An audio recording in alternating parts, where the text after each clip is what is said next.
Peggy 18.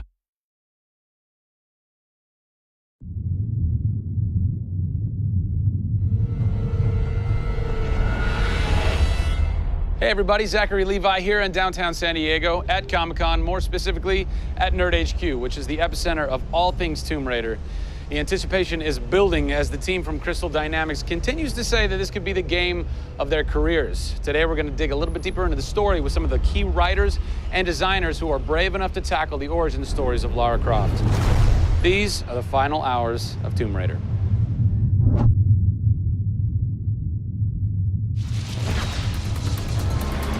We're in downtown San Diego. We're at Nerd HQ. Fans, the public, will get to play the game for the first time ever. Are you nervous? This is the most nervous time of the entire game. This is huge for us. This is the first time we're giving anybody the opportunity to put their hands on the game. It's not finished yet. It's hard to send it out into the world like that. It's a little young, it's a little fresh. When you put it in the public's hands, you're getting a very raw, unfiltered, like, hey, this is what we love and this is what we don't. You'll start to read about it now. You'll start to see it online. You'll start to get people's perspectives. We're making sure that we make it the best thing that we can for the fans, and these are the fans. Why make an origin story? You could just kind of continue with the Lara Croft Tomb Raider saga, but you didn't. Why? We didn't start with the idea of doing an origin story, actually. We started with the idea of doing something fresh.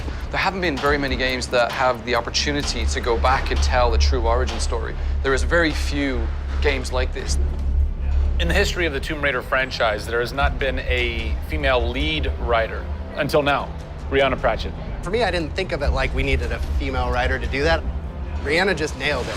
Rhianna Pratchett. Yep. Does it take a woman to know a woman? It probably helps, but I don't kind of think about it as much as everyone else does. So I tend to think of myself as being a writer first. There is some of me in her, absolutely. She's very bookish, she's very in her head. I went to public school, I actually learned archery. Camilla did as well, I heard. We bring up our ladies properly. And I genuinely studied Egyptology. I wanted to be an Egyptologist. No way. You know, I've always been a huge fan of kick-ass females. I mean, I grew up on Terminator and Aliens. Yeah. You know, fighting aliens in the future. I thought that was what girls did. It's great to be here at Comic-Con. This is my first time. People are really responding to this kind of new Lara. The fans have been great. They've been very supportive. I want to kind of live up to their expectations. I grew up going to fantasy and science fiction conventions. Now here I am looking at a Tomb Raider poster on the side of a building for a Tomb Raider game I have written. Can't quite process that, but it's very cool. Lara's actions affect her character and her emotional state, and so the first kill for us was a big thing.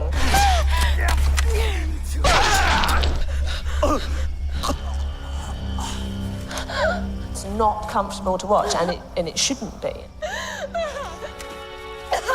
Oh, God! And it is about picking yourself up, despite the fact that you're scared. You can't have bravery without fear. In video games, you're kind of tweaking all the way down to delivery. Yeah.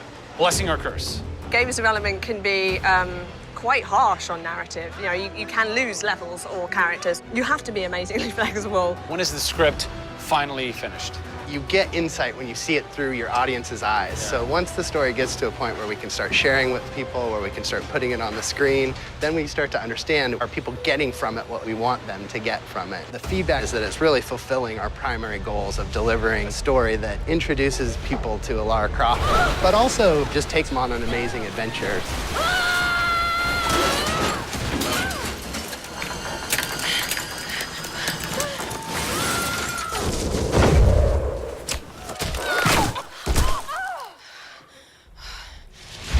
John Stafford, you're kind of the dialogue. Typist, word monkey. The words that you've been speaking for so long Yes. are from this everything man. that I've been through that's been extremely emotionally draining and painful, I have him to blame for. So we'll have words later about it. What were the challenges stepping into the heart and mind of a character like Lara Croft, who we've known for quite some time? Yes. Players' expectation is. You want to just jump right in, guns blazing? Controller, I'm awesome. I'm awesome. We want that. That's what video games basically allow Seriously, gamers right? to feel. I am awesome.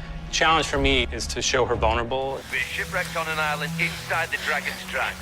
Still have a very playable game, but also show real emotional character. It's very difficult to do that in game. Please come and get me.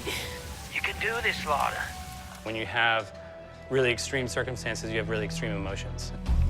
What the hell? Can't hide from me, outsider! It's all about her survival. She's basically willing to do whatever it takes. There's people trying to kill you.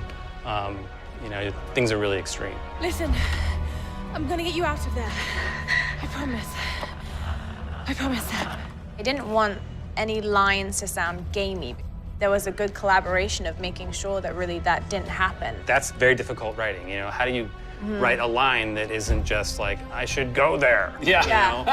Yeah. You know, I mean, that's... I bet there's something hidden in that crate. I want you to love this game in a way that really feels like the first time you played it, but do it in a way that people have never seen before. For me, it's crazy not to look at this as an opportunity to really start that dialogue. This is a game of our careers. This truly is the first time to sort of say, okay, this is it. Well, now that we know a bit more about what it takes to reimagine an icon from the ground up, we're headed east to go behind the sounds of Lara's journey, a journey that is heightened and shaped by cinematic score and sound design. I hope to see you on the next episode when we talk to who's behind what we're hearing in Tomb Raider.